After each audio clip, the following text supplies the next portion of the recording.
Hello everyone, কেমন আছেন সবাই? ফ্যাক্টস হাব বাংলার আরেকটি এপিসোডে স্বাগতম জানাচ্ছি।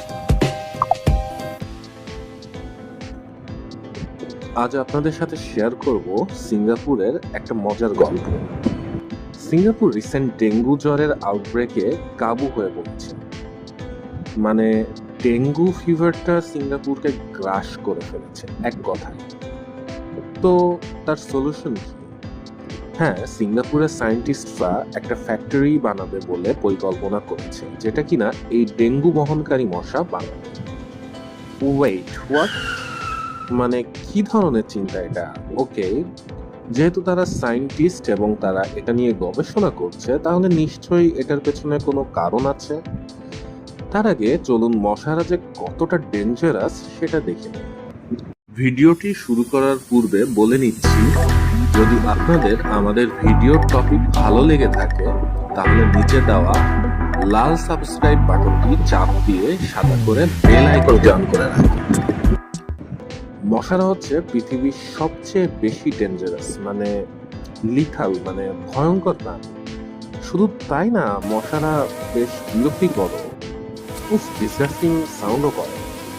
হ্যাঁ, তো যেটা বলছিলাম যে মশারা হচ্ছে পৃথিবীর সব থেকে ভয়ঙ্কর প্রাণী, এটার পেছনে কিছু তথ্য তুলে ধরবো আজকে।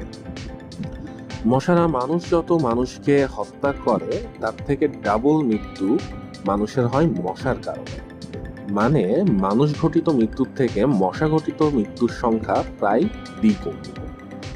মানে মশা হলো মানুষের চেয়েও বড় খুনি। সারা বিশ্বে সাপের কামড়ে যত মানুষ মারা যায় তার চেয়ে 20 গুণ বেশি মানুষ মরে এই মশার কামড়ে।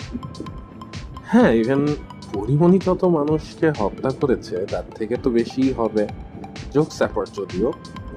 তো মশার এই আউটব্রেকটা বা মশা বাহিত রোগগুলো আসলে কোথায় বেশি পরিলক্ষিত হয়?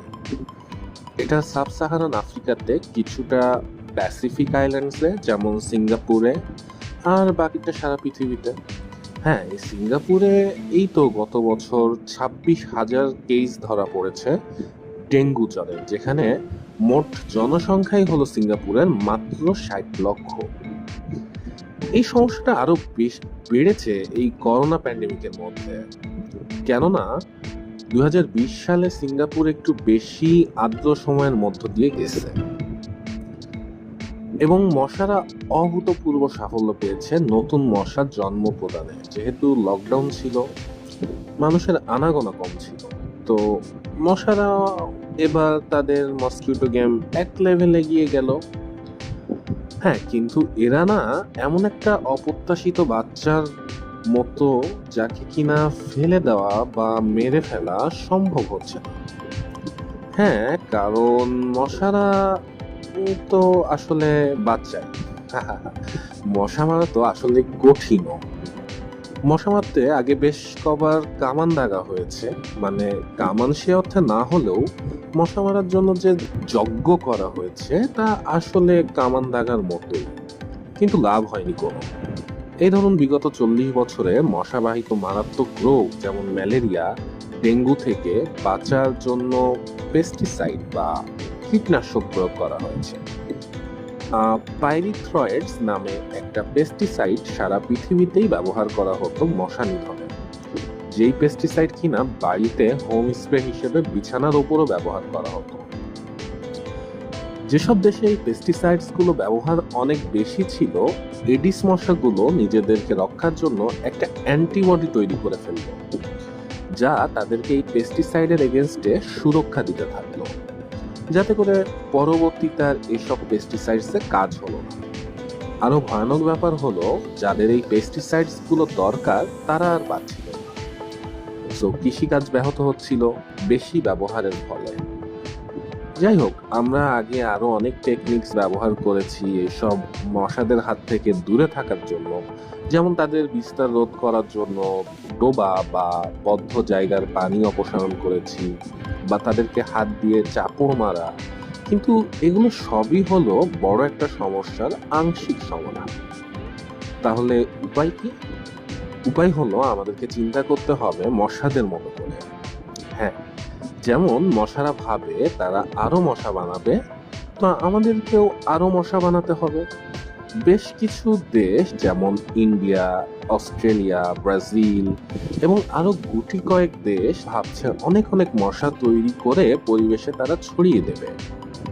কিন্তু একটা ব্যাপার আছে, ব্যাপারটা অনেকটা কাঁটা দিয়ে কাঁটা তোলার মতো।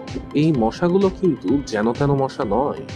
এই মশাগুলোকে আমরা ইনফেক্ট করে দিচ্ছি ওলবাকিয়া নামক একটা ব্যাকটেরিয়ার দ্বারা, যাতে করে মশাগুলো আর ডেঙ্গু বা জিকার মতো মরণঘাতী রোগ বহন করতে পারবে না।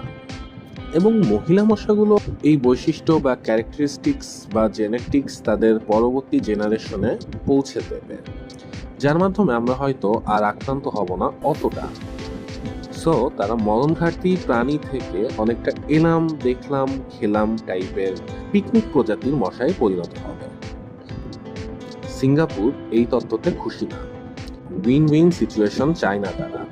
মানে মশারাও জিতলো আবার মানুষও জিতলো, এতে তো মানুষ পুরোপুরি জয় হলো না। তারা চায় মশাকে সমূলে বিনাশ করতে। তো মশার ডিপপুলেশন করতে হবে, মশার সংখ্যা কমাতে হবে। এমন মশা লাগবে যারা মডার্ন ডে চাইনিজদের মতো বিবাহ বন্ধনে যেতে রাজি হবে না, সিঙ্গেল ফরএভার মুডে থাকবে। এতে করে ওভারঅল মশার সংখ্যা অনেক কমে যাবে। এতে করে কিছু এলাকার মশা নিয়ন্ত্রণ করা সম্ভব, এমনকি কোনো কোনো এলাকায় 90% পর্যন্ত তাদের সংখ্যা কমিয়ে আনার রেকর্ডও কিন্তু রয়েছে।